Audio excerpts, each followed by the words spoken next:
camp training for SCWS. This is my first training, so bear with me. Hoorah. So first and foremost about your camp.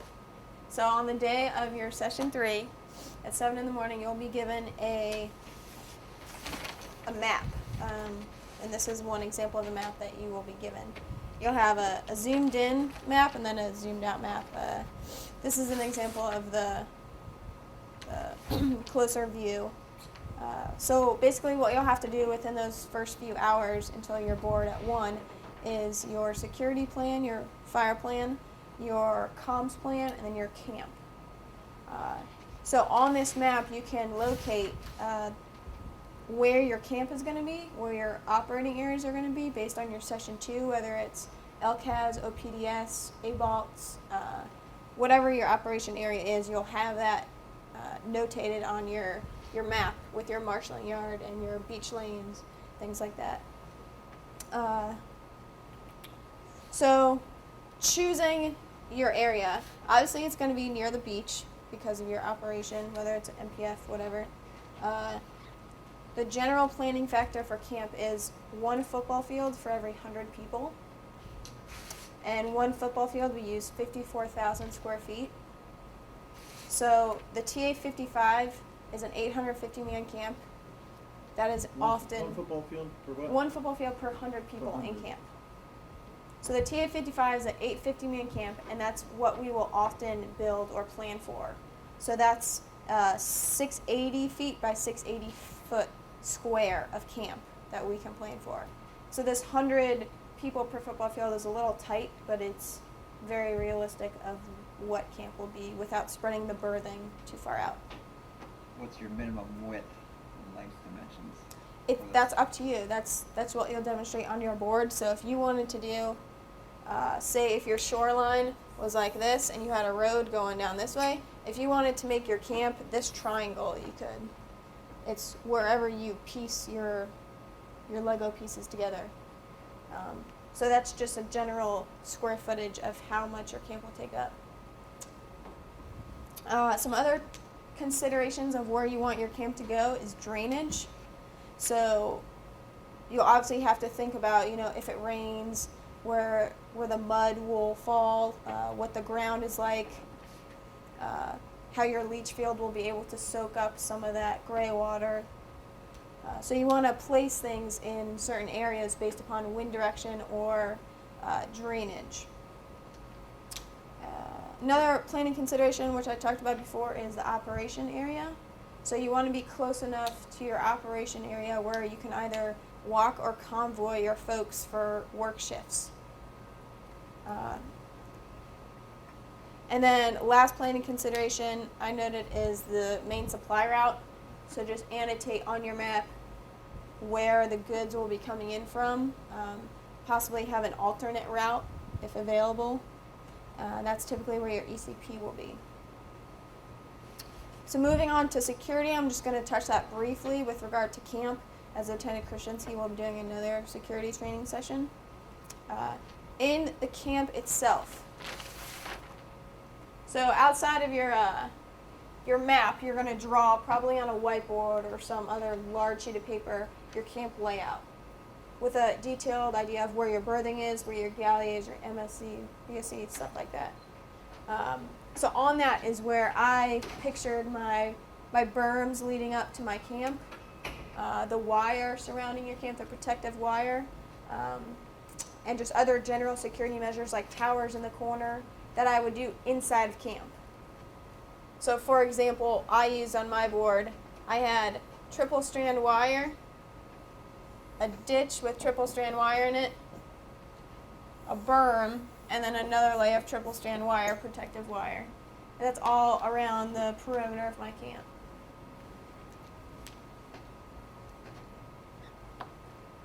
So moving on to mission support, I have a Word document of all these considerations and items to note as you're making your camp that I can email you guys. It's a really good thing that Lieutenant Hightower helped create of all the check marks you need to hit in doing your session 3. So moving on to mission support, we have our BSC is our main command and control node. here. So I'm just going to draw a generic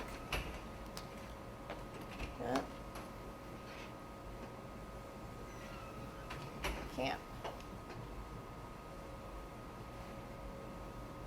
So let's say this is my camp confines. I have my berm and my wire on the outside of it. First thing I want to consider is the placement of my BSC in relation to the entrance of the camp. So I want my BSC, which will have all my head honchos in it, not near the ECP. So let's say this is the entranceway.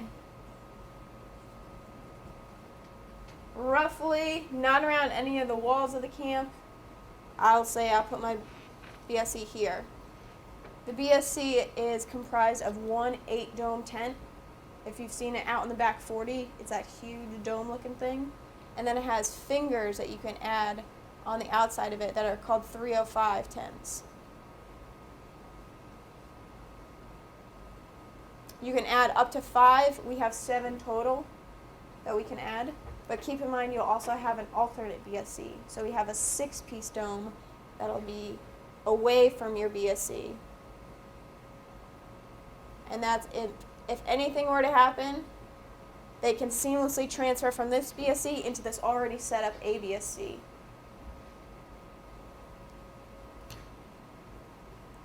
And this entryway is its own little ECP. You'll have someone there checking IDs, standing guard with GM16s right here. This will be surrounded by triple strand, both the ABSC and the BSC.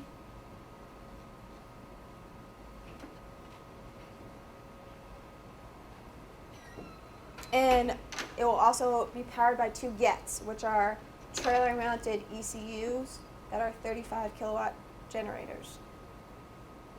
So it'll have 2 of them. Moving on to the ant farm and Syscon.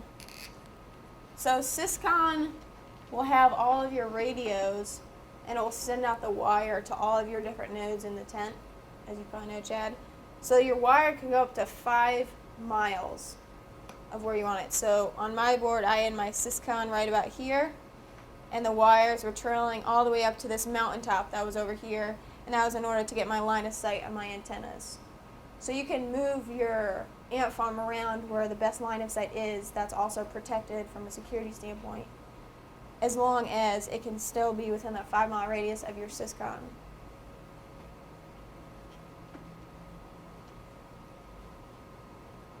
And again, this Syscon in your comms plan will shoot out all the wire to your different nodes and be able to talk on the Anger 39s.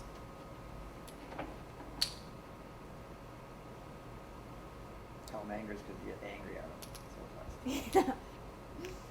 Yeah. Tran Yard.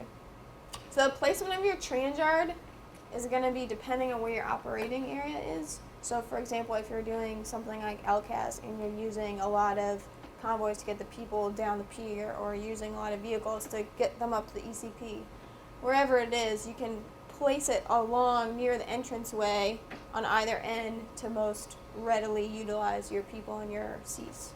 So let's say I had mine right here. And again, this is dependent on what kind of seats you're bringing. Your mission is determinant of how big your Tran Yard typically is. Marshalling yard will not be located in camp. It will be located near your operating area. The general planning factor for the marshalling yard is 30 football fields, and that's for an MPF download.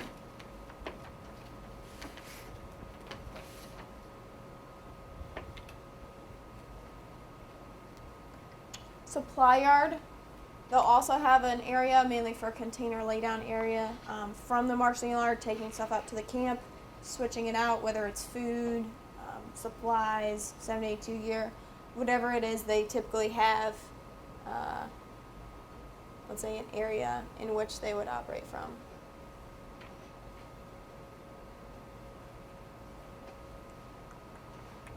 Camp maintenance, that's going to be a centrally located tent. Camp maintenance folks are going to be the ones that are taking care of all your generators, your reefers, making sure all the equipment is up and running. They're also going to be the ones taking care of the showers, laundry units, and heads. So we want them generally centrally located, able to be dispatched to those areas. And that's just one MGPTS tent.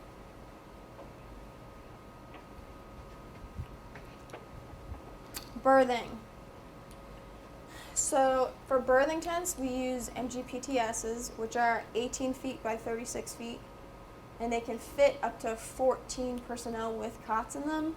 However, we typically use anywhere from 10 to 12 people per MGPTS. What does MGPTS stand for? Medium, yeah, general person. There you go, thanks, that's the thing. So it's what we use out there for the comics with like the 3 pieces, 2 ends, 1 mid, and 3 arches. So those will be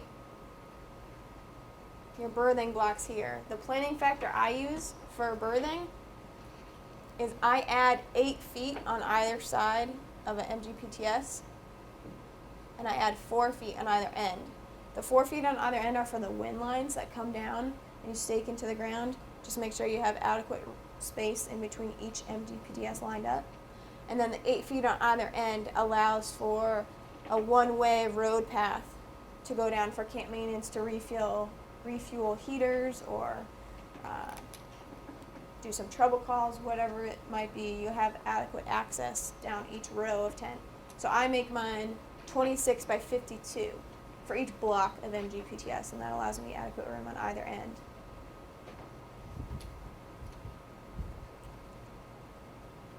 The galley. So the planning factor used for the galley is 1 galley per 600 people. However, on a MIPS-run download, and you're building an 850-man camp, we only get 1 galley. So we would typically have to bring one with us in the flying echelon, or make do with 1 galley. What you're limited with is really FSAs and cooks. So as long as you can bring enough of that and annotate that in your section 1, then you should be fine. Your galley is typically going to be the biggest target aside from the BSE and comms. So you typically want to either spread that out if you have 2 galleys, or just keep them in the centralized area away from the triangulation of the BSE and berthing. So the galley and scullery unit is comprised of 2 20-foot ISOs, and the sides of the ISOs crank down, and then the insides are unfolded so that it's a 24 by 20 like rectangle of a galley, and that's connected to another 20-foot ISO that's cranked down into the scullery. So it looks something like this. One would be the gallery, one would be the scullery, and then this right here would be your mess tent. We do a few mids attached to each other and 2 ends. Typically for 500 people, you're looking at 5 mid sections, and that seats 200 people.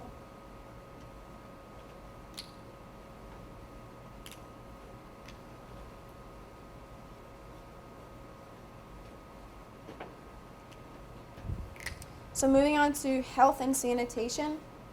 Heads. For Bright Horizons, it's more of an administrative camp. We're not deployed, so we're using porta potties. In real life, if we were to go anywhere, we're going to have our builders build 4-hole burnouts, which are basically 4 stalls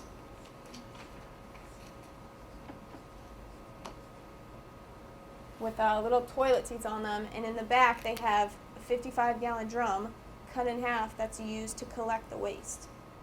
And in order to burn the waste, a forklift would come behind it, would carry out the 55-gallon drum, would pour 4 parts diesel fuel and 1 part regular fuel into this mess. Just enough so that it covers so that would be the top of the waste, and then you would pour the fuel until it just hits the bottom of this mound. you don't want to be burning any excess fuel before you actually reach the waste. So they burn it, not right there, they take it to the incinerator, which I'll discuss later. And that's generally a very disgusting smelling process. So you want to do that always downwind of everyone. So let's say this is the prevailing winds. Let's put our heads here.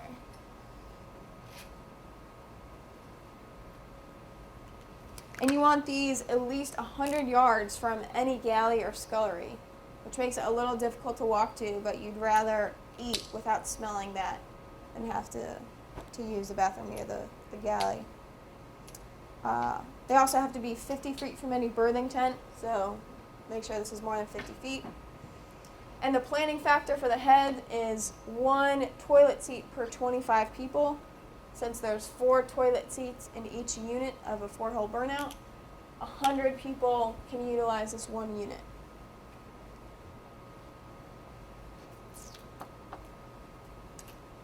TWIPs. So TWIPs is our water purification unit that we have here. We have 4 of them, and they are able to take any sort of water, as long as it doesn't have fuel in it, and turn it into potable water for us to drink and utilize. So it takes only about 5 hours to set up with 2 UTs. And how they do that is they set it down, say by the beach or wherever their location is near the water, and they walk out about waist deep, and then they drop this anchor with the inlet hose. So the inlet hose is on the bottom in case there is any sort of fuel or particles on top. They want to keep the inlet hose on the bottom. Set it up. It contains its own 60 kilowatt generator, so you don't need any external power. It also comes with, each unit comes with 3 3,000 gallon bladders for water storage. So when you are getting water out, we can store it there and wait for the water truck to come. It does 1,200 gallons per hour with salt water and 1,500 gallons per hour with fresh water. It can run 23 hours per day, and 1 hour has to be for maintenance.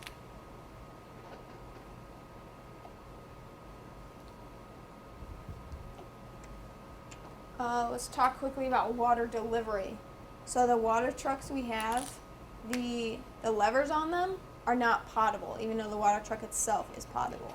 So in order to transport potable water from the TWIPs to the camp, we have to use 6 cons.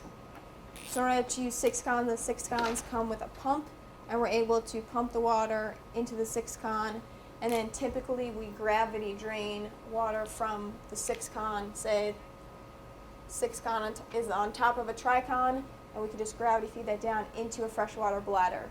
That way it never has to touch the water truck, and it's still potable water. So we have to pump from the TWIPs to the 6 con. And then you could pump from the 6 con to the gallon to the onion bladder. But typical procedure is we just gravity feed it, and it takes about half hour per 6 con. And that's To 900 fill? gallons per 6 900 con. gallon. Yeah.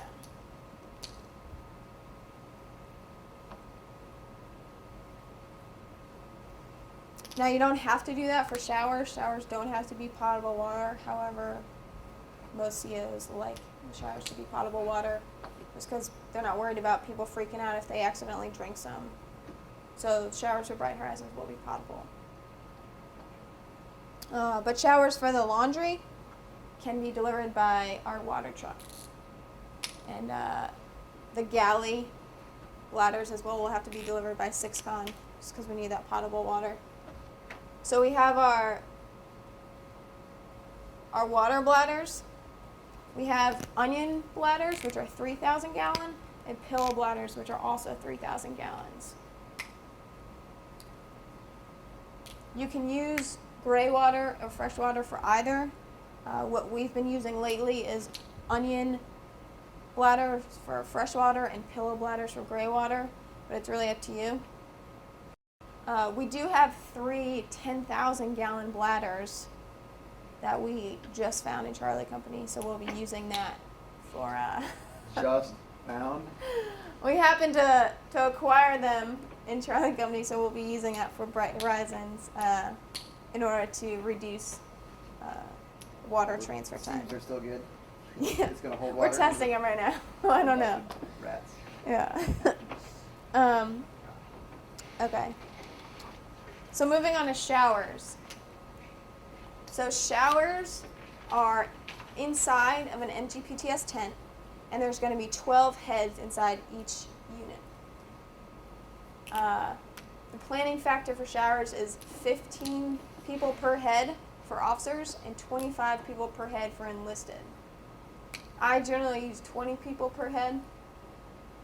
I don't, especially in a contingency environment, you really don't want to separate certain showers or heads for higher officers. It's a security risk.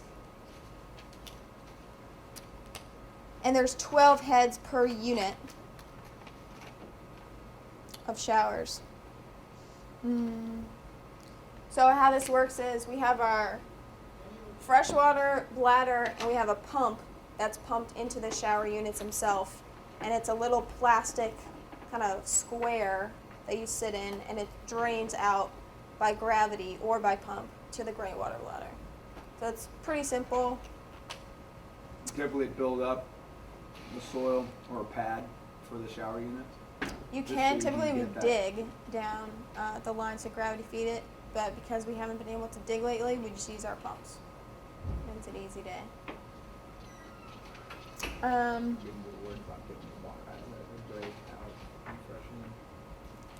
So laundry. We have ISU 90 units for laundry. Each ISU 90 is comprised of 4 washer and dryer units. So depending on the people in your camp and the amount of times you want them to do laundry will depend on how many units you take with you. Is there a standard? I chose once every 3 days. There's also batch laundry that you can do that's on the Miptron. That's like the SHs will do the laundry for you, where you basically give it to them, they do it for you, and a few days later they give it to you back. I personally would rather have the ISU 90s, which we have here. Our UTs and CEs run them, and you're able to do it your own laundry, and you don't have to worry about getting someone else's underwear and nasty stuff. So trash. So the biggest point of trash in this camp is going to be your galley and scullery. Typically for one galley, 2 20-foot dumpsters is good. However, if you're in a contingency environment like this, like you will be for your session 3, you won't necessarily have a place to dump the trash or have contractors come out and pick up these dumpsters. So you can make an incinerator. Basically, it's a pit that's 8 feet deep that you can pour your dry trash into, and it's a continuous burn of your trash. And you'll have a few camp support personnel in there, and you just have certain trash collection points, and then at certain times in the day, they come around and collect your trash, usually strain it to get all the dry trash out, and then put that dry trash in the incinerator and continuously burn the trash. Continuously burn. You will not have a contingency environment. Yeah, not having to worry about environmental or any of those people. Yeah. Sorry, not that you should. What do you mean, those people? Those loving, wonderful, professional people. A leach field. So from all the gray water that you're generating from your showers, your laundry, and your galley scullery, you can put them in a leach field. So let's say a leach field is made up of perforated PVC pipe in a herringbone format. So typically it'll look like this. You'll have a ditch for the water to fill. So once the water gets to a certain level, then it'll start to trickle down the leach field and it'll seep into the ground. And if it soaks up like it should, then I'll get rid of our gray water in this area that we've annotated as the leach field. It does get rather muddy around there. We keep our UTs over there running the leach field. They're the ones who know how to build it. However, if we do go anywhere, and that we have to buy this material ahead of time. It's about 2,000 square feet for one leach field. But just note that you can't, the discharge from TWIPs is too much. It's about every 15 minutes it goes like about 100 gallons discharged from TWIPs. So if you were to hook that up to a leach field, it would overflood it every 15 minutes. So typically what we do is dig a ditch in the sand and then let the sand soak it up. Similar fashion to a leach field. And there's no bad chemicals or anything in the TWIPS unit itself. But typically, unless we're in a contingency environment, we need some sort of permit to operate TWIPs.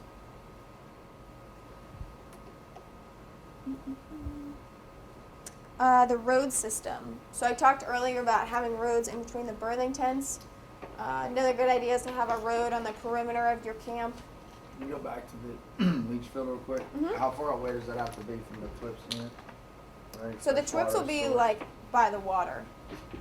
It has to be 100 yards from any 100 fresh water source.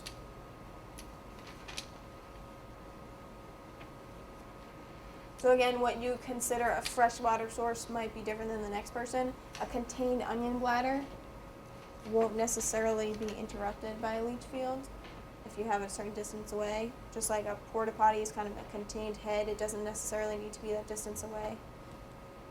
So it depends how, the environment that you're in. If it's an admin camp, it's more of a World War III type camp.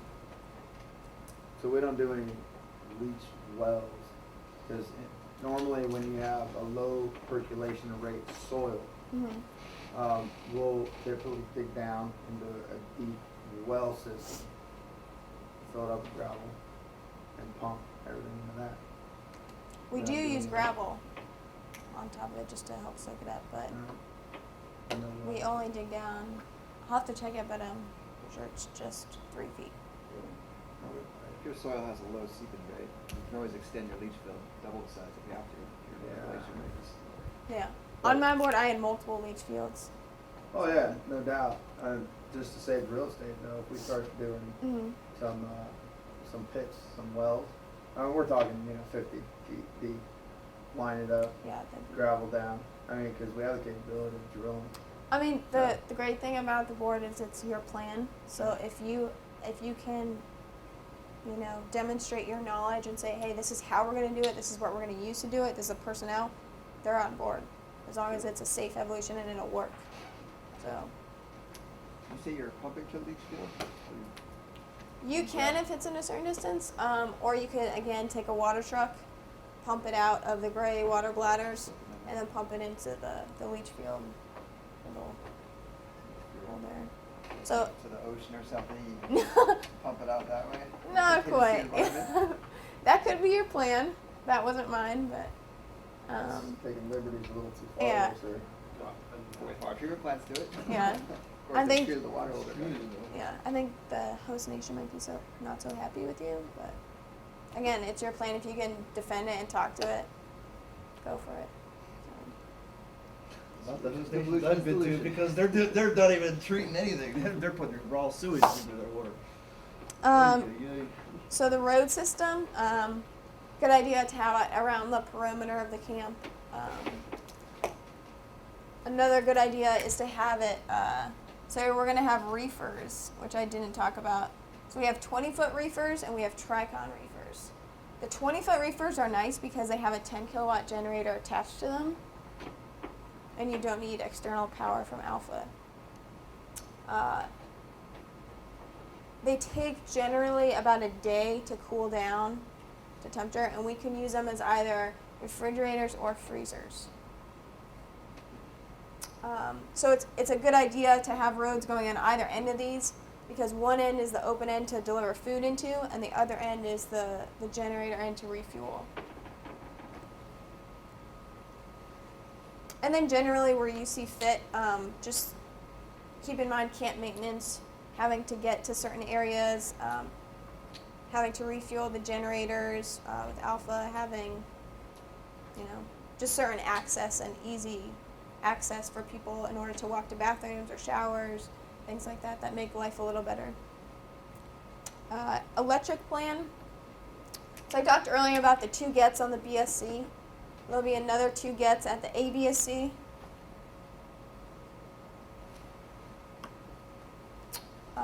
The Galley is another huge source of power. The Galley scullery takes 2 60 kilowatt generators per galley.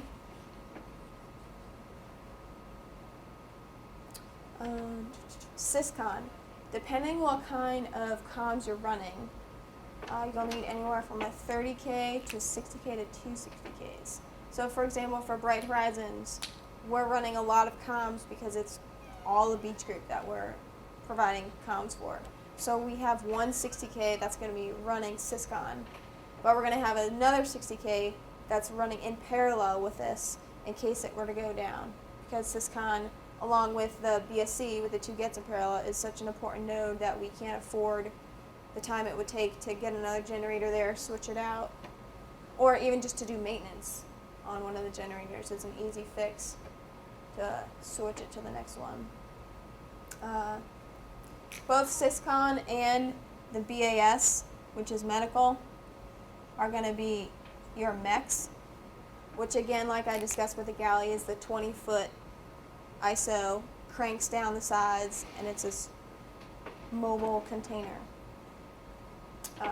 They can take a get each, so 35 kilowatts for the BAS.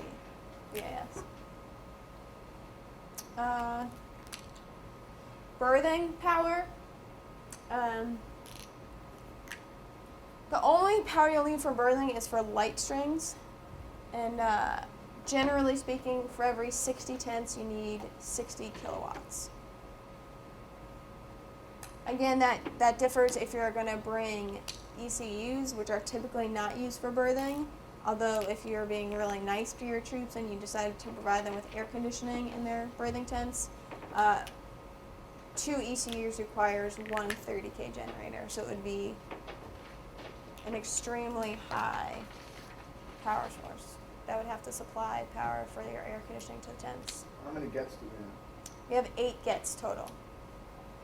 But keep in mind in your plan that you also want to have some extra in case they go down, and you'll probably have some at your satellite tents at like the marshalling yard down at the beach, LCAS tents, OPDS, beach interface unit. So depending what your operation is, you'll have them scattered elsewhere, as well as the ECP up there and the ASP, the armory.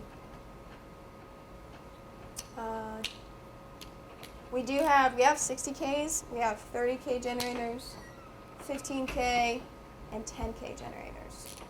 So the wonderful thing about the gets is that they have the ability to not wet stack, so they automatically get to the 85% efficiency level, no matter what load you have on it. So it has an internal load bank, whereas the other generators do not. We don't have load banks that we can use for the other generators, so you really got to be careful that you're hooking up enough power to not wet stack the generators. Light plants. Light plants are spread out periodically around the camp. Again, depending on your security level, and depending whether you're blacked out or lit up. You'll definitely have at least 2 at the ECP pointing outwards, which Lieutenant Krasinski will talk about.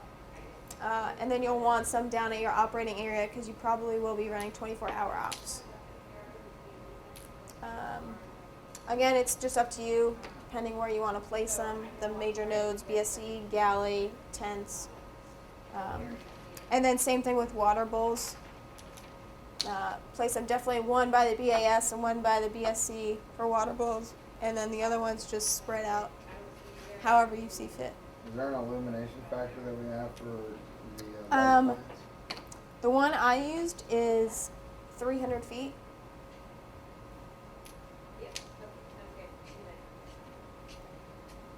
But again, you don't necessarily have to see everywhere you're going, at night. depending on your plan.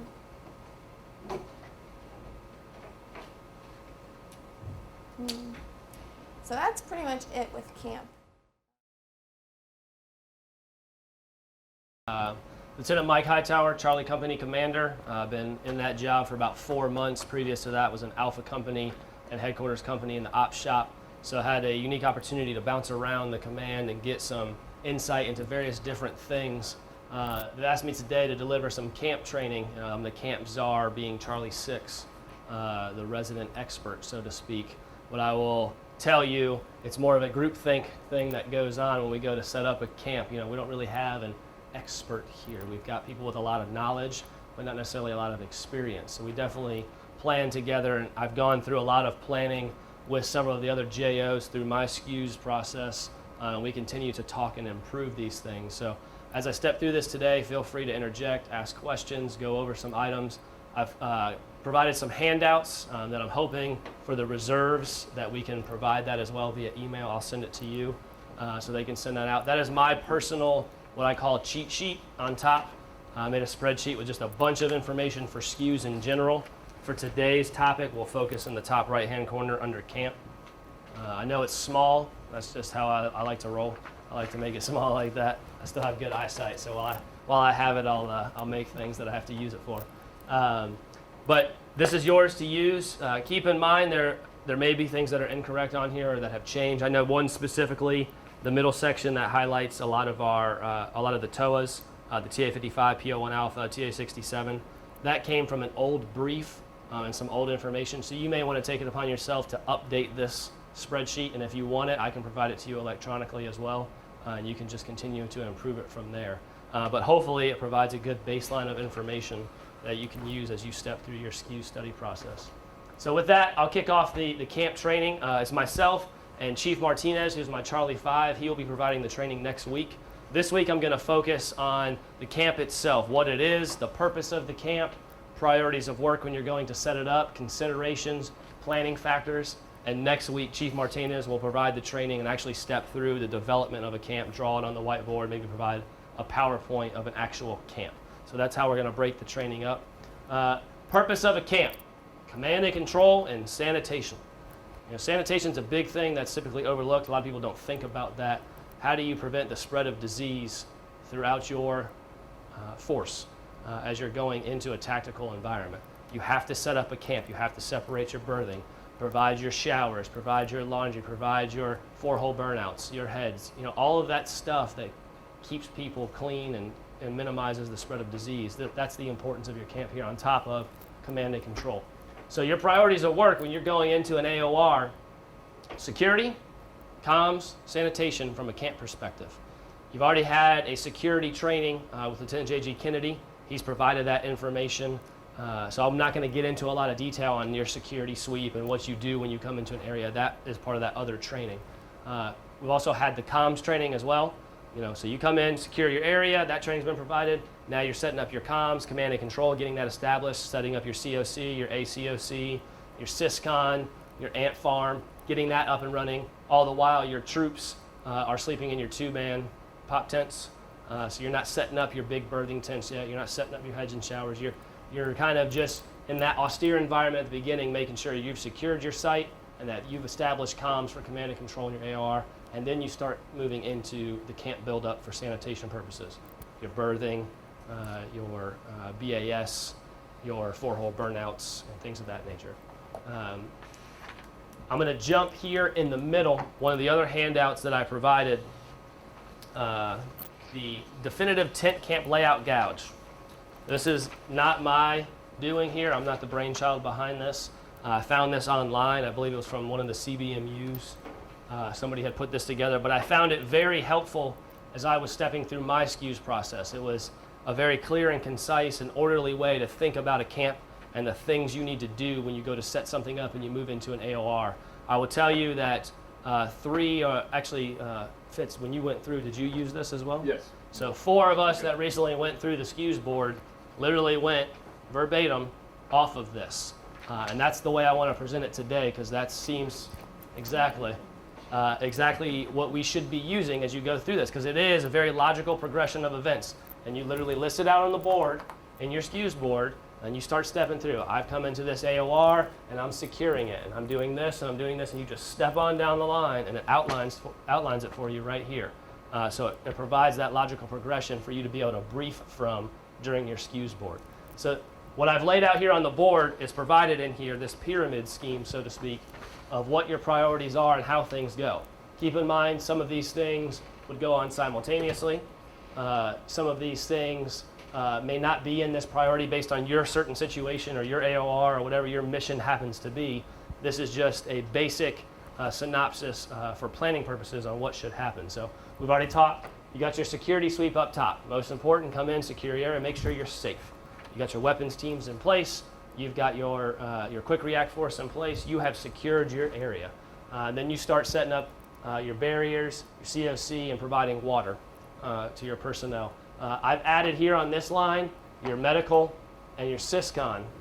They had the SysCon, the comms tent down here on the bottom. I don't agree with that. We talked earlier that your second priority of work is comms. It's something you want to get established right away. Ant Farm, SysCon, COC, ACOC, right here on this line.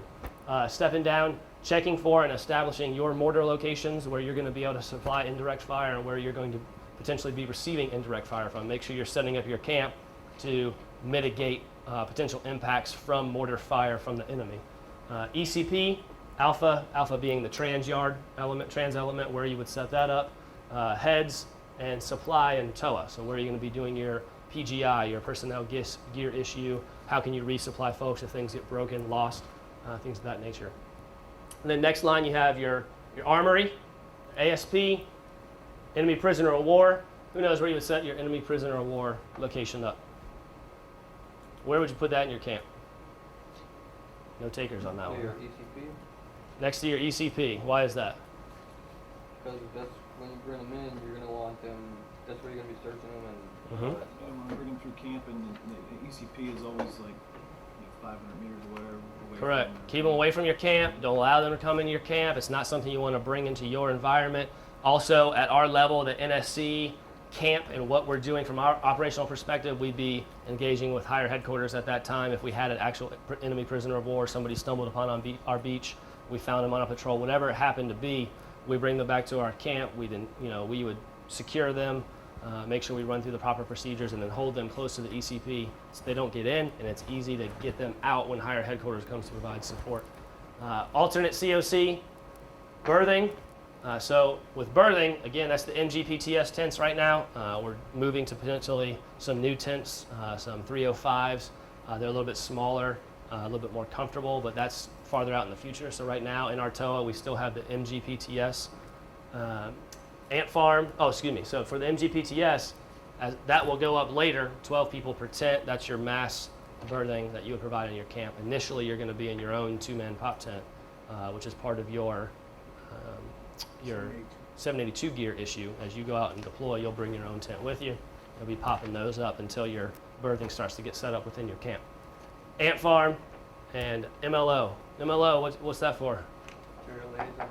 There you go. What are you going to be doing out there? Marshal. Perfect.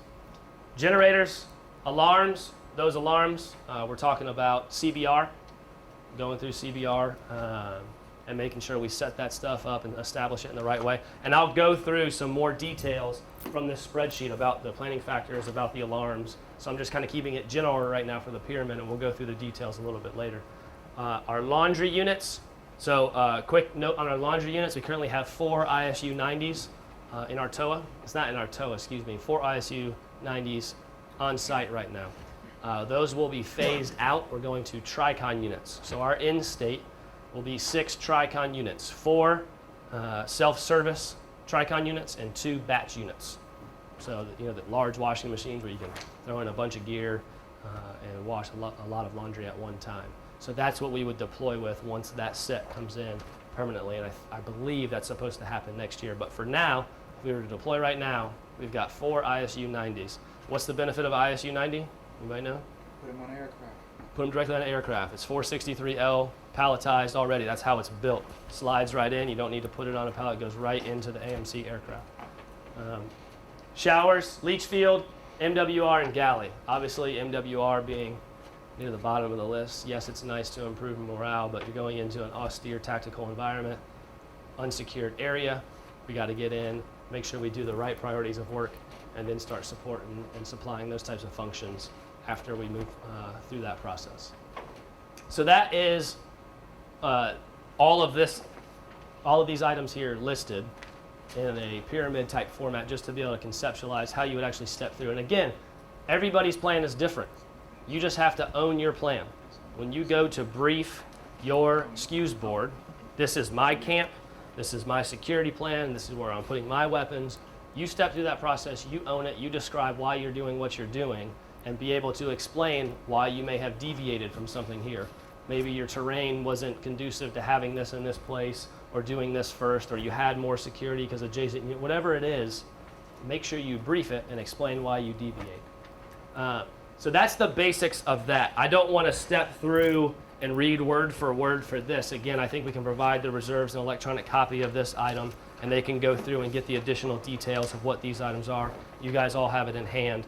So I want to go through some planning factors that are provided on the spreadsheet here, and see if anybody has any questions, concerns, or doesn't understand something that may be on here. Right up top there, our galley. One galley serves 600 people. We have one galley. So for a 1,200 man camp, we're a little short. That's an issue, that's a concern. We're trying to get pushed another galley unit. If we fell in after an MPF mission, obviously that would be supplied as part of the 850 man camp. We would bring ours with us, we could plus up that way. But if we're just doing a JLOTS mission independent of MPF mission somewhere where we have to go build an MPF camp, we're short on galley right now, so it would be a little arduous. 600 people? Per galley. 600 people per galley, yes. That's the planning factor. How could you could you plus that up? Could you just have longer hours? Can you figure something out to make it work? Maybe. Bottom line is our TOA calls for 2. We should have 2. We only have 1. And that's just for 1,200 men for AFOE. Correct. Because You have MPF, one on the we have- MPF. Correct. So that's why I said if you were to fall in on an MPF mission that already had an 850 man camp established, you would embark our organic asset and plus up that galley supply requirement, and we would have enough to support that. But typically, if you're following an MPF, you're going to go from an 850 man camp. You're not going to be going to a 1,200 man camp. You're going to 2,000 man camp, 2,500 man camp. Now you're really talking about how do you supply food to all these people. There's some issues that need to be walked through with that. Water use, I wrote some of that over here. Water, 25 gallons per day per person is the planning factor that we utilize. That's broken down into what on this spreadsheet? 15 gallons per day per person for showers, 7 gallons for laundry, 7 gallons for drinking, and 2 for the galley. And that's all per person per day, all those items there. So all of those add up to the 25. I just wanted to break it out so I can have a better understanding of where that's coming from, what each person is using from a water perspective. That comes out for a 1,200 man camp, 30,000 gallons per day. That's a lot of water. So we have the tactical water purification system, our TWIPS systems. We have 4 of them. If you do the calculation on what those capabilities are, if you are only around a saltwater supply location, so we're on the beach, there's no freshwater lake around, we're going to be utilizing that saltwater. So we'll plug it in, we'll utilize it on the beach there, find a secure location for it. We'll be able to generate 27,600 gallons per day of potable water from 1 TWIPS unit. So not enough to supply our daily requirements. Now I need 2. And then that's how you do your planning factor from there. What if one breaks down? Do I have one on standby? And you just plus it up however you see fit with your planning purposes, but just understand where the numbers come from. So the capabilities on TWIPS, so you know, is 1,200 gallons per hour from saltwater, 1,500 gallons per hour on freshwater. That to get these numbers here, multiply by 23. So you need to have an hour of downtime of operation during the day to do some maintenance, make sure the TWIPS stays up and running. If you only need 2 and you have 4, you might be able to do some round robin type of thing. Your question? Where are you storing your water and once it's generated? I mean, 'cause it's not an on-demand system, right? Correct. It's not a water distribution system. It's not like it comes out of the ocean through TWIPS into pipes, all set up throughout camp nice and neat. That would be great. And that's a great question because that's a big topic of conversation that the CO likes to discuss in your board is how are you distributing your water throughout camp. You have fresh water now. What do you do with it? So we have bladders. The TWIP system comes with bladders, several different types. I even have those on here, a 3,000 gallon bladder and a 10,000 gallon bladder, and their sizes. We have those. We would bring those with us. We have a water truck. Unfortunately, with the water truck, some of the components in the piping on the truck itself is not rated for potable water. So you can't drive your water truck up to your bladder, fill it up, drive it into your camp, and fill it in. The logic of that, you know. You can use it for gray water or for other different requirements throughout the base, but you can't use it in the galley, for instance. So what you would do is you'd have to bring all of your water bowls over to your water source, get that water inside, or 6-cons. We have water 6-cons that you could fill up, and then you would strategically place those throughout the base. You would set up a bladder system for showers, where you bring the water bowls over and fill up the bladders for the showers, and the same thing over by the galley. So you have to come up with this. This is your plan, and you will get into these details, and each one of us came up with something different, and the CO went through different ideas with each of us. How do you distribute water? What are you going to do? What are you going to do with these 6-cons? Can you build a water tower, stack 2 tri-cons on top of each other, put a 6-con on top, get some pressure head, you know, get creative with it, but come up with a logical engineering type solution on how you can get fresh water throughout your camp.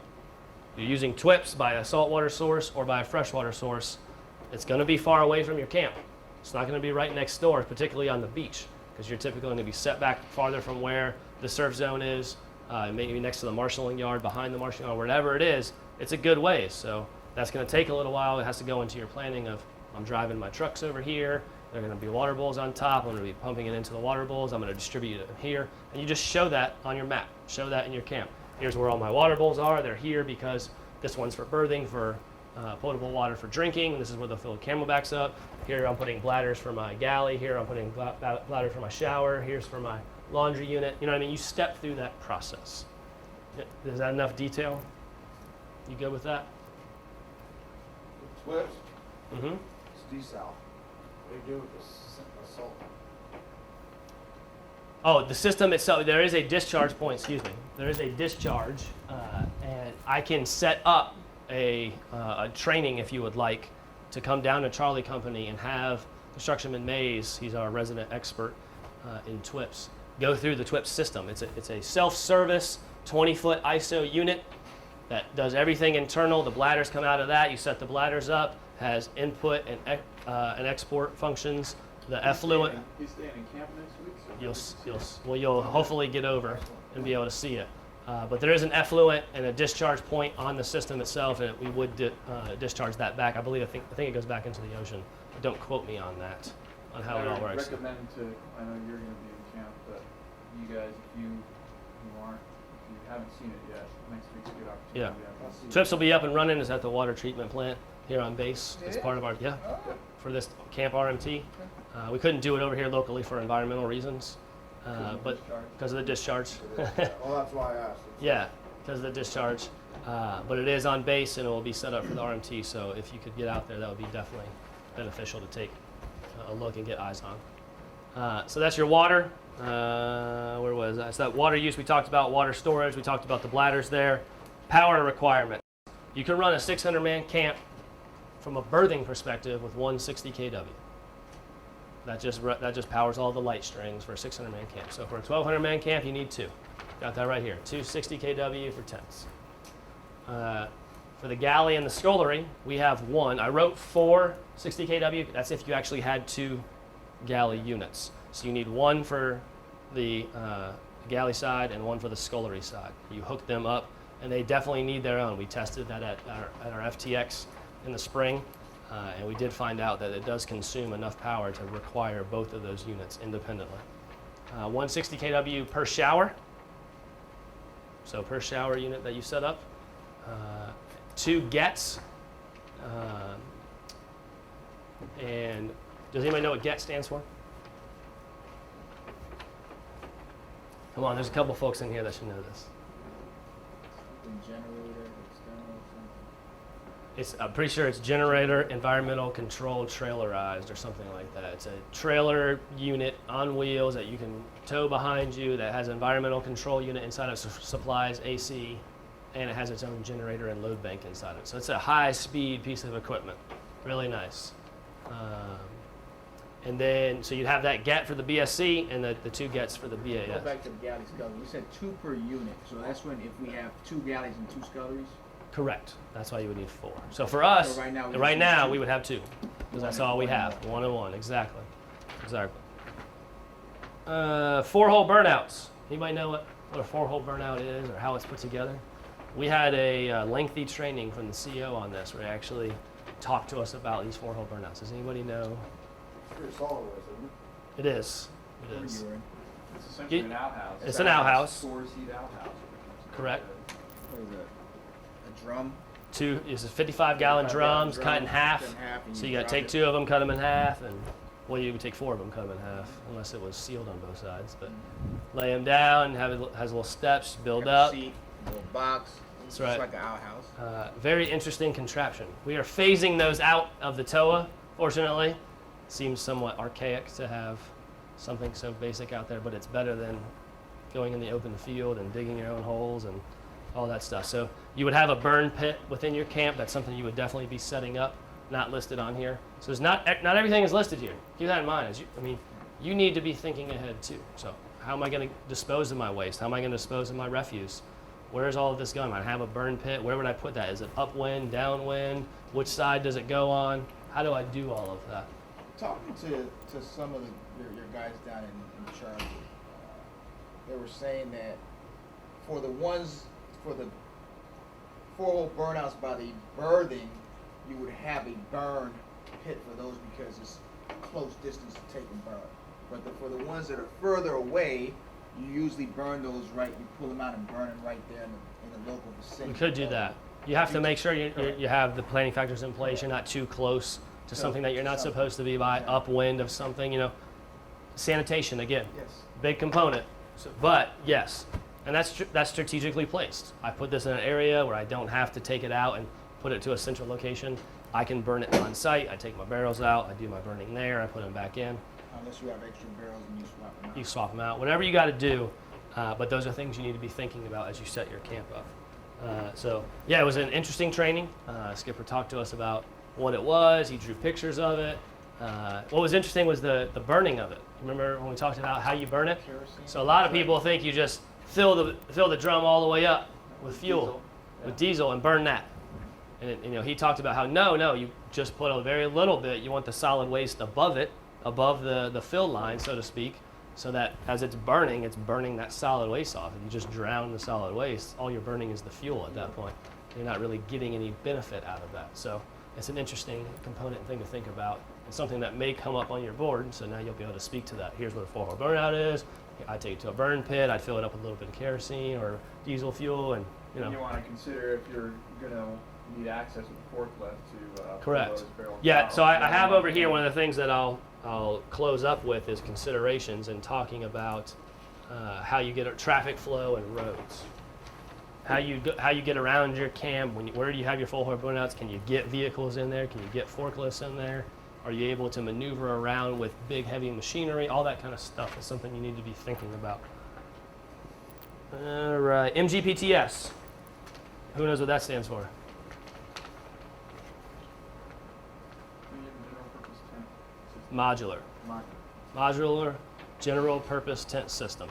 Modular because you can have the end sections, the mid sections, and you can put several mid sections together to create a larger tent, which is typically what we do for our mess tent. Take MGBTSs and just set up 3 or 4 mid sections and then do the end sections. So, modular general purpose tent, 18 feet by 36 feet. When you're laying out your camp and you're trying to come up with, you just draw rectangles, little blocks on your thing. Plus that up, you have to keep in mind the guy wires and the stakes come out a certain number of feet.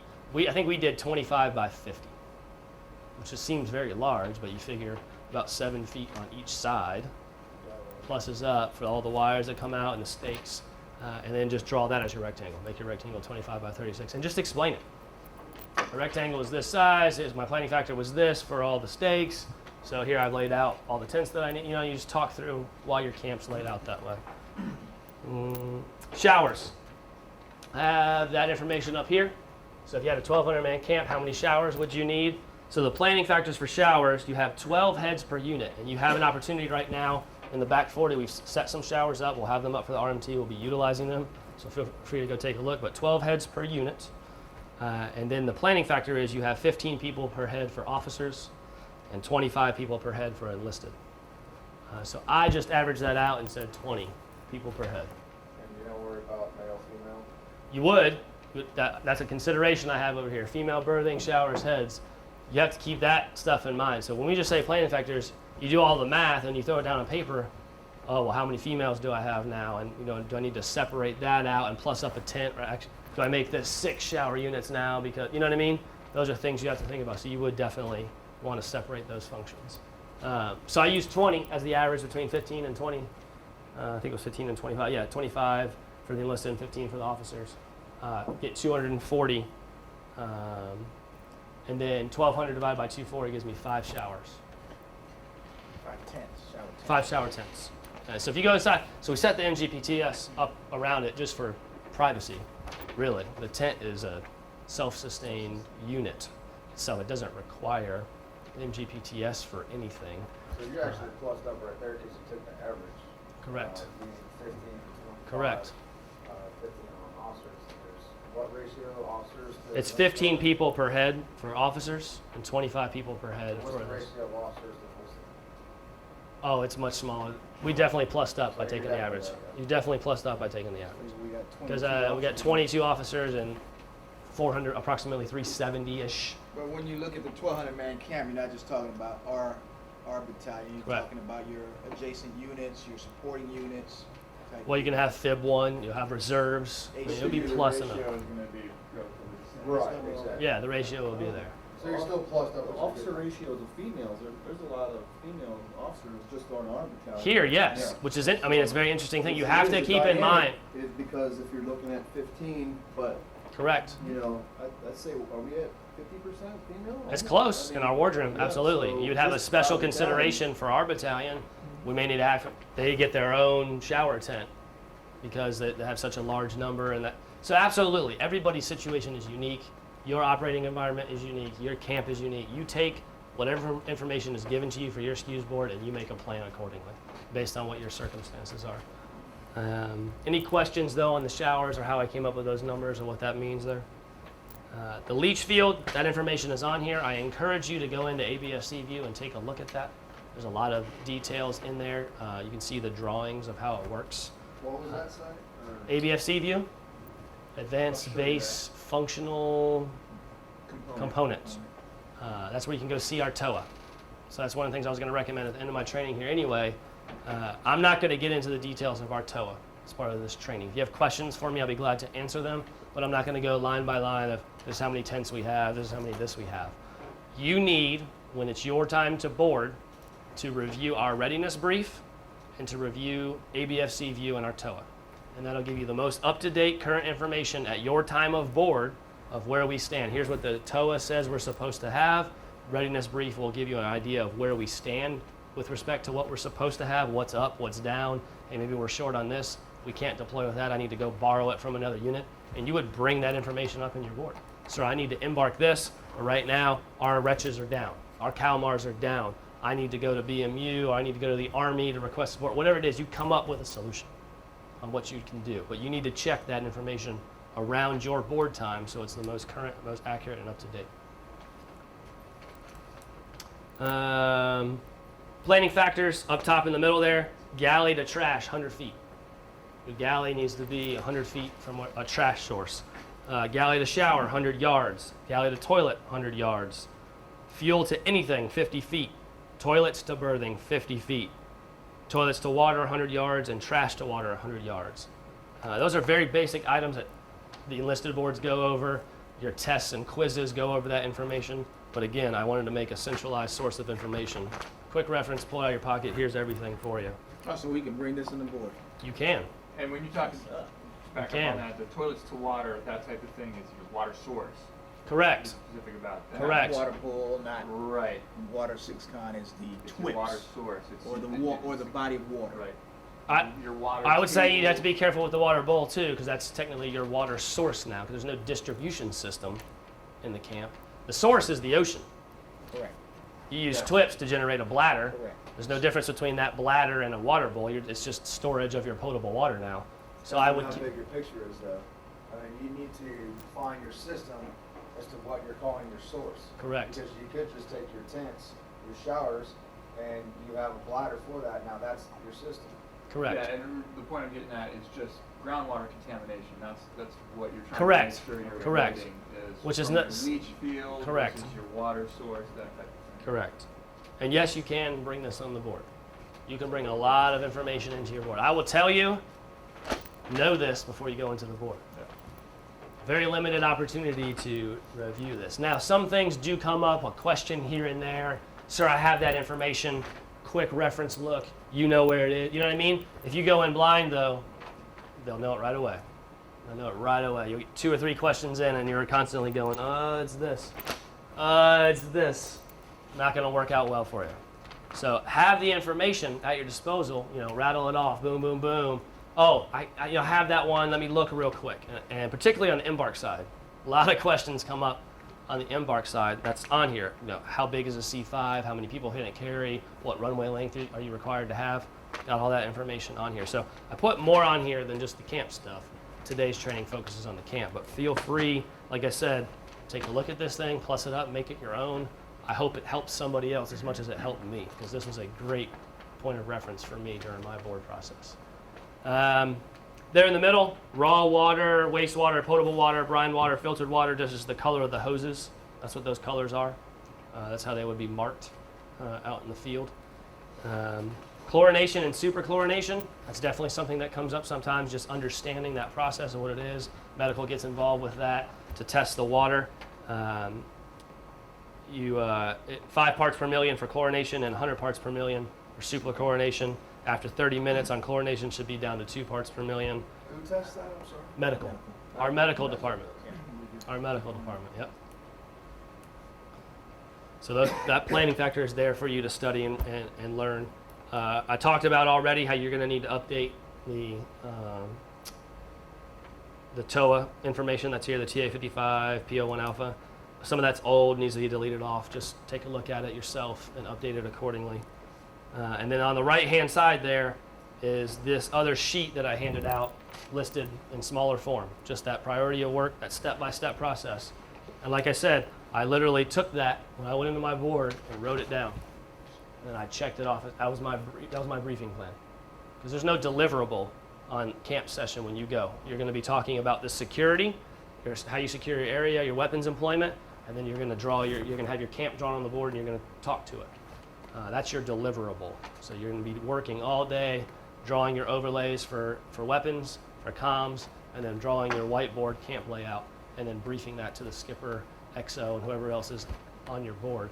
And you literally say, okay, I've done security. This was my security plan. I've done this. And you walk down that process. That has been very successful so far. Feel free to still be carrying forward your deliverables from the first 2 sessions, UDL information, that type of thing. Correct. So that's the thing. You need to be thinking ahead. This is the last session that you have in your 3-session board. Is camp and security. It's the longest. It's the most challenging, the most difficult, and it's also predicated on information that you supplied 2 sessions ago in session 1 on your embark plan. So when you make your embark plan and you say this is what I'm taking, and you're falling in after an MPF mission, and you need to make a 1,000-man camp now, well, now you need to embark your galley. If you didn't do that in session 1, sir, I can't feed 1,000 people. Oops. That's the level of detail they want on your board. That's what they want to see from us, that you understand what's on the TA-55 or what's on the MPS ships, what's in the 850-man camp, and then if you need to plus up for a follow-on support mission, well, what will I need to bring now? You have to show that level of understanding, that detail, to be able to plus something up and it be all-encompassing and not forget something as basic as that. So that's what they want to see when you step through that. I said earlier for the alarms, I would talk through some of that. That is on here as well. In the bottom right corner of the camp, the CBR stuff. What your NAT kit is, The personnel decon and the equipment decon steps are listed right there, as well as the kits and the alarms that are in each one. M88 kit has the M22 detectors, the M42 alarm, and the M28 external power. The M8, M9 detection. What? Paper, correct. The M8 and M9 detection paper. The M256, M272, and then the other decon equipment, M291 and 295. So that information is there as well.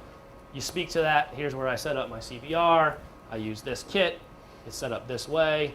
Proper distancing, all of those items. You would walk through that. So like I said, this information, I just wanted to list it out for you this week and talk through and have a discussion. Next week, you'll see it in action with Chief Martinez when he actually has a camp drawn. I don't know if he's going to do it on the board yet or provide a PowerPoint. He's working through his planning on that, but he'll talk through some of this stuff again and actually show you a camp layout and how these planning factors come into action when you actually lay them on the board. Some considerations I'd like to leave you with. We already talked about it, female berthing, heads, showers, khaki berthing, heads and showers as well. Do you separate that? Do you not? Is it mandatory?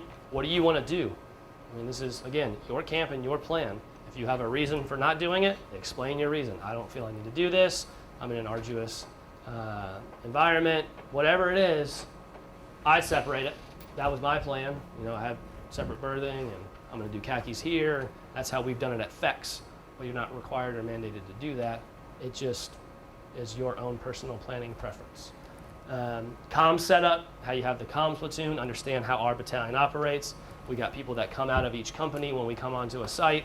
Comms platoon goes over to our S6, goes out, sets up the comms section of our camp to the SysCon, the ant farm, all that stuff, and then they'll chop back into their debts or companies once comms is set up. So just be able to speak to that. I'm stepping in, Charlie company rolls in and does this. I'm going to be losing 5 personnel to comms platoon. You know, here's what happens as I come into the AOR. Traffic flow and roads. You lay out your camp. What's your traffic pattern? Where are people going to be driving? Do you have enough room for heavy, large equipment to go in? Can you deliver containers? Where are your resupply points? Do you have traffic flowing through your berthing right down the middle? Can people turn around easily? You know, is this safe? What are my distances? That's the level of detail they want to see on your camp plan. Where are my roads going? How am I getting in and about camp? Spatial, distance, and terrain appreciation. Terrain appreciation, in particular from a security perspective, you go through that in detail. It applies here on the camp side. Do you have flat ground? Do you need to use a dozer to flatten some of your area out? Can I not put tents here because the hills are too bad? Whatever it is, use the area that you have to your best advantage. The spatial and distance appreciation is more about how the camp setup impacts people. So if I live here and the galley is a 20-minute walk this way, and I got to go to watch 45 minutes this way, it's not a really good setup. And they talk about that on your board, and they want you to be able to explain that. I've done a berthing district up here, so to speak, and it takes me, you know, the distance is this, average pace of somebody walking is this, it's going to take me 10 minutes to get here. You know, your camp is set up efficiently. That's what you want to make sure of and be able to speak to that. And if for some reason you couldn't do it, hey, security was a major concern, I had to have this section here, this had to go here. Okay, so I'm going to account for that in my planning. I'm going to make sure that when we do our watch bell turnover, people leave 20 minutes earlier, whatever it is, just walk through that and explain it. Continuous improvement. As with security, start out with hasty fighting positions that continuously improve your camp, continuously improves your sanitation, continuously gets better, your berthing, all that stuff. You just continue to improve it and provide more services. MWR, like we talked about, set things up to make quality of life better for your troops. You would continue to improve that. But that's based on also on the length of the time that you're Correct. mission. Correct. If it's a 30-day mission, I'm not building an MWR. Exactly. And you would explain that. You walk through it. Your decision, your Sorry, brief. MWR. And then marshalling yard. So we talked about one football field for 100 people over here. You're doing an MPF mission. CO estimates about 9 football fields for the size of a marshalling yard. That's a huge space. So when you look at your AOR, you have to account for a marshalling yard that you can't berth in, about 9 football fields big. how much space is left over for me to build a 1,200 or 850 or 2,000, whatever size camp you have. You need to step through that. It's a consideration you need to be aware of. And the options there on the bottom, when the CEO has given some training in the past, and several of us have talked, he talked about setting your camp up in districts. You know, I have a utility district, I have a birthing district, and a work district. I just wanted to throw that out there as an option for you guys as well, just to help you conceptualize your camp layout, your development when you're going through. I'm going to have everybody birth here. I'm going to call it my birthing district, and my showers, all that stuff will go here, laundry unit. This is how it'll affect my water distribution or my effluent for my gray water and no black water, but gray water, how I would set up my leach field based on that. Excuse me. And then utilities, how am I going to provide power?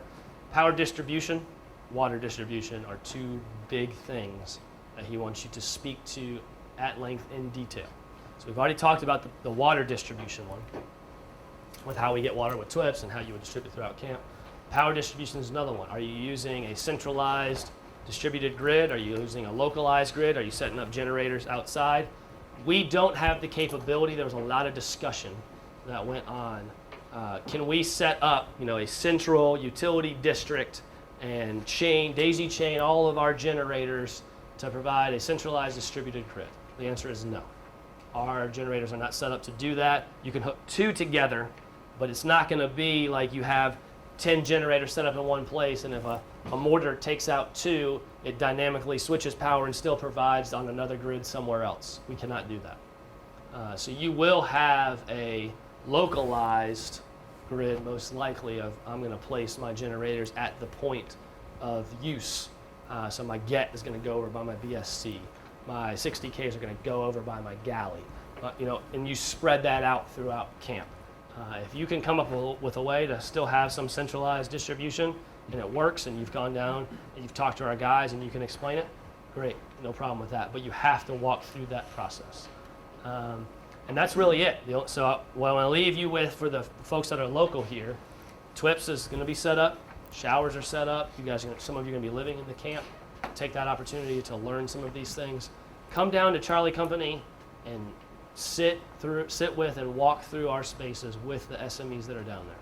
I have some great personnel down there. S1 came down, sat with some of them, walked around. He knows what I'm talking about. Your wealth of knowledge will expand greatly from spending 30 minutes down there. Go sit with the CE, go sit with the UT, take a steel worker out there by LCAS, walk around and have them explain, what's this pontoon? How does it get put together? What's this distribution cable do? How much do we have? Where does it go in? Do we send it out in a 20-foot ISO? Does it wrapped on rolls? That level of understanding helps significantly on your board, because you can speak to that so quickly. When CO asks you about distribution or distribution cable, well, sir, it's going to come in a 20-foot ISO and it's going to be on this roll and I can move it out here and I would put, it just gives you that level of detail that you can come off quickly in your board and explain something because you've been out there and seen it. We have limited opportunity to exercise these items and see it firsthand. So going to sit with someone in Charlie Company really helps out with that. Anybody else have any other questions? I have 2 questions. Go ahead. Is there a list exist of all the watches that you need to employ during your camp, like your setup? Do you get any involved in that? From like during your board when you talk about watches? We didn't get into that level of detail. You have to understand the BSC watch, because we've all been a part of that.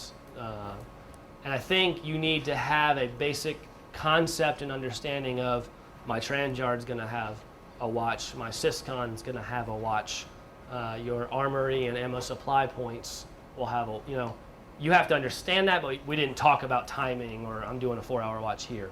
We did talk about that from a security and from an operations standpoint of, I'm going to have this many crews and they're doing 12-hour shifts and I have this many people and this is how I'm splitting them up, or 8 out, whatever it is you decide. You do talk about that from a security and operational standpoint, but not from the camp side. Something I discussed with the skipper last night was your weapons and how many personnel you need per weapon. So if you have all your 850 cals employed, right, that's 18 people right there times 2. See what I'm saying? 36. So if you have all your weapons out, times number times 2, I think I came out with 100, which is doable because you augment from Charlie or Alpha. But if you say you need 200 people for your security, 200 at any watch, it's pretty much not doable. So it does come out, and it's tight, and that's why you need to know the numbers. And you'll see when you learn the most for your board, going through your murder board and prepping for your board. It's amazing. All this stuff that we do now, all this information that we're providing now, all this tests and quizzes and studying and talking, it helps. Don't get me wrong. But the best thing you do is that last week and a half as you're prepping for your board, going through your murder board, getting into the weeds yourself and thinking about those kinds of things and looking at the Manning document where it says I have 76 personnel for security, and then you lay out your weapons employment plan and you're like, man, that's 100 people. I am 30 short. What do I do? How do I plus those people up? If I take 30 people from here, what's it do to operations? Are they able to go out in a craft crew? All of that stuff comes up during the board. And you learn the most in that 2-week window when you're going through it. But don't get me wrong, we're here. I'm here for a little while longer at least. Lieutenant Fitzgerald, Lieutenant Whitehouse, Lieutenant Thrun, all of us are still around. I would be glad to sit with any of you and talk through this stuff. And give you all of our information, everything that we have from our board. I just implore you to make it your own. Even if it's adding 5 or 6 things, it's really studying the sheet, understanding it, making it your own. Mistakes that even we made as we went through. We sat together and did a lot of things as a group. Hey, give me this part, and then somebody else goes to this part. And then you go to your murder board and you're like, oh man, I really can't brief this thing as well, because you use somebody else's. You understand the information, but it's not your mind. It's not your product and how you put it together, and that comes out very clearly when you're briefing it. So you have to take everything that anybody gives you and make it your own, even if it's literally copying word for word to somewhere else, because at least you stepped through that process to write it down on paper yourself, and you've understood it as you went through it, and you can explain it again to somebody else. But that's definitely a recommendation I have as you step through. You had another question? Yeah, the laundry units and the shower cans, do they require some amount of head, or do they come equipped with a pump? We have pumps. The showers definitely have pumps. The laundry units, I believe, have pumps as well, but I'm not 100% on that. We can go down to Charlie and talk to the UTs out there. I think it's organic to the system, but I'm not 100%. I haven't seen them used yet. I've seen the ISU 90s, but I haven't seen them used. Do we heat the water, or do we use? They do have heaters. They do have heaters. The laundry units do have heaters, and we do have that capability to do that. Yes. So that's, I guess that's where we need the power. Correct. That's the power for the showers. Yes, to be able to heat the water. And the same thing for your lights and all that stuff. So yes. And what about replacement parts? For what? Generators, the shower units, everything. Do we take all that? Do we have a list? We of don't stuff have that typically breaks? that. We do have consumables, and we would deploy with some consumables, and we have an understanding, filters and different things that you would bring. We But do have that for Cease, Mod 97 and Mod 98. but no, you would have to, as you know, that slurp that went out. I think we've talked about that from the Embark side. That goes in and establishes those local contacts, and you send supply. You have local supply chains and capabilities to buy things from the local economy and different supply lines. You have to think through that. How am I going to resupply if these things break down? I need to coordinate with HHQ or an adjacent unit. We don't have that gear. If we do, we would bring it, but it's not like we have a ton of supplies sitting around to go fix it. And the good thing that we have now in the Mitron are the Lewis and Clarks, which are supply ships. Okay. And they resupply, they Mhm. pull into port every Monday and are back out to sea supplying ships and stuff. So if you need a part, they will put it on board that ship and bring Yes. it to you. But it could be weeks before we see that one. Correct. So we cannibalize. Gotcha. Yeah. Take a part from one that's broken and put in a new. And But a lot of the berthings and treatment comforts that are shown up there, we don't have the ability to cannibalize. Well, it depends. So you said you bring parts. You need 5 shower tents. You have to look at our tow. How many do we have? You're not just going to bring 5. You're only going to set up 5. Well, maybe you brought 8. So something broke, you either take the parts off or switch them out. Same thing with generators. You'll have extra generators, extra gets. At some point, though, you do employ everything, and now it's you deal with what you have to deal with when the time comes, and you come up with creative solutions as you can. And another good thing on that, mentioning what's on the MPF ships, is that looking through the gear that's not ours, while you don't want to make that your primary, being aware of what that is for fallback. You know, we've got the expeditionary medical facilities, those Yes. hospitals on board. If that's not being used, they do have an electric kitchen in there, galley like ours. Yep. Could be employed if you can work it out to do so. So there are other options that may be a possibility for you. Absolutely. Any other questions? All right. Thanks for your time. Like I said, Chief Martinez will be here next week to actually draw a camp for you. If it's not drawn on the board, it'll be in a PowerPoint format, and we'll step through a lot of this information again. So please bring your questions next week after you've had the time to sift through a lot of the information that we handed out, and we'll answer what we can. And we're always here to support down in Charlie Company as well. Good, Rob? Thanks. Thank you. That was actually an hour. Good. You said 20 minutes. You waited until.